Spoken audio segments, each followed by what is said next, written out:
Audi A3, all refreshed here at Los Angeles Auto Show, but while you might think the car itself is going to be fairly basic where it sits in their model line, these guys are turning that model on its head. Let me show you the technology inside. This is interesting.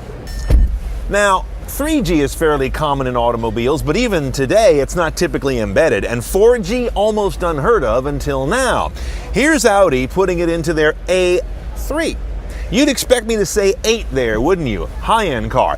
They're introducing it here in a lower-end car, and that's kind of an interesting strategy. What you'll do is you'll pop a SIM in the dash like you do with any embedded connectivity system, and you might say, why do I need 4G in a car? Because 3G is not a big enough pipe to run what they're doing in the dash.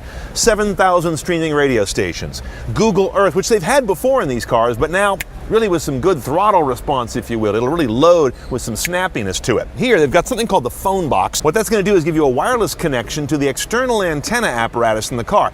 Here's another one. When this car hits production, it's going to offer an app that you can optionally install that's going to let you receive a photo via messaging to this whole connected ecosystem, which, if you want, you can tell the system to navigate to. As long as that photo has GPS coordinates baked into it, which, you know, most people share photos with that stuff already turned on.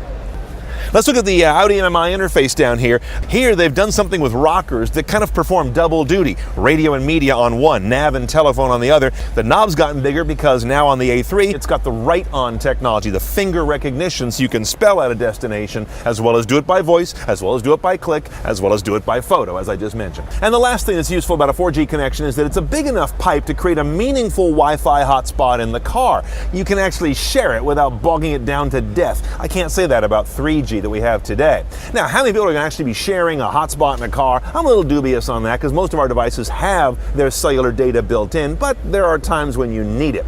This is part of a 4G race, by the way, with Audi bringing this in at one of their lower end cars, and with General Motors saying they're going to have 4G in most of their 2015s that arrive in late 2014. You can see automakers are doing two things at once, embedding and going to a fatter pipe. That's a good trend overall.